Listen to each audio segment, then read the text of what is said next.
What's going on, everybody? It's your boy C-Zar, and we are talking about ZORA today, ZORA. Hit that like button, subscribe, and thank you all for being here. It is the 27th day of May, and here we are at about 1.05 cents with roughly 8 hours and 30 minutes left in the day.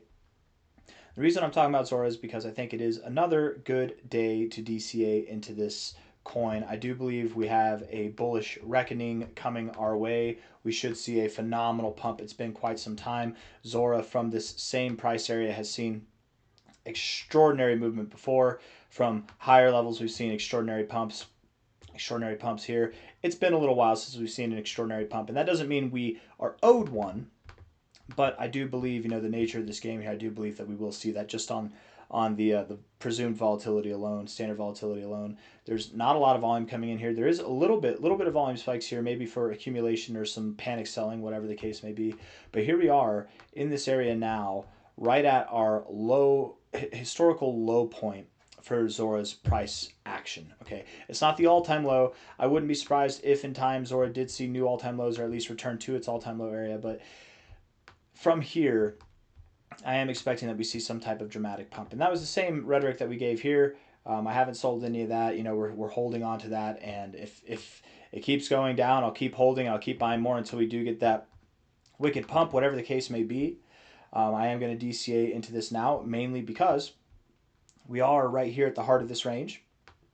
And also, we have a nice little double bottom going on here. If we were to take the relative low to the relative high here, relative low to relative high here, you can see that we found a double bottom right here at the 1886200 level, right there, picture perfect.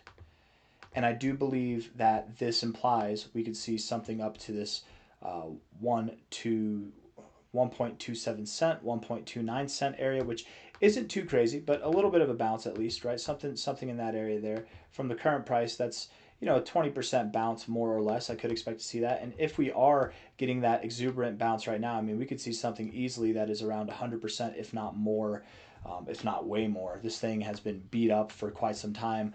We are due for what they call a relief rally. And this thing, whenever it gives relief, it's very, very quick. It's very brief. So not financial advice, not a financial advisor, but if I was buying here and I'm planning on making a short-term trade based off of a potential pump, I might measure these pumps, see what they have to offer. Let's just do it now. I'm not just going to tell you. Let's do it. Let's pretend that I'm doing it right now. Okay, so from a low, because I am doing it anyways, but low to high.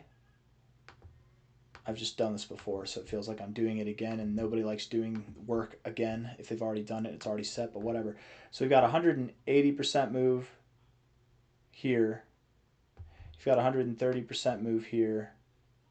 You've got a 202% move here, all from this area more or less. Okay, so you could put sell orders at any and all of these, or in my case, what I'm doing is I'm taking the lowest one, cutting it in half.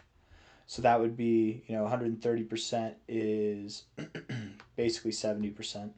Cutting it in half, it's a little bit less than 70%, but let's just say, let's say 65%. You look around here, there's not really anything in the way of price action that makes sense to stop there. So if we pump it up a little bit, this actually makes more sense. Highs, lows, something around maybe 90%. Between, I would say, 60% to 90% gains. If you layer out your sell orders through there, that's not financial advice, not a financial advisor. That's not what I'm trying to do here. That's just my thoughts. That's what I've done personally. And to me, that makes sense. Now, of course, it wouldn't surprise me if this thing kept going. This is your range average. So if you took this and you added these three, you got the mean, maybe you get something around 150%. 180%, whatever the case may be, something in that kind of range there.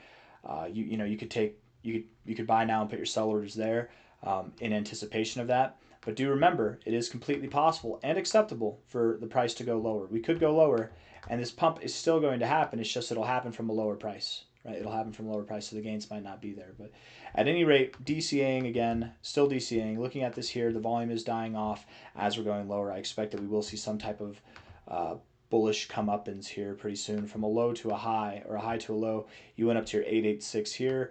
From a high to a low there, you went right up to your 382. Taking that same kind of idea, if we take this here from a high to a low, imagine that you go to your 382 or your 236, any of those targets there, that would be from here, that'd be about an 80% pump to 170% pump, which again checks out with the range that we've already developed without using the Fibonacci retracement. So all of that makes sense to me.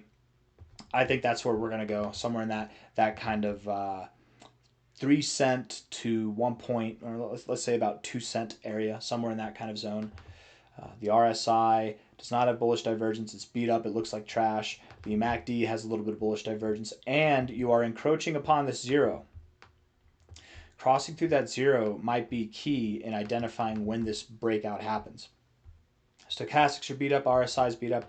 It's very possible that we do go lower, but I'm buying based on this double bottom look here. That's all. I got nothing else for you. Hit that like button, subscribe. If we go lower, I will buy more. That's about it. Take care. Bye-bye. See you later.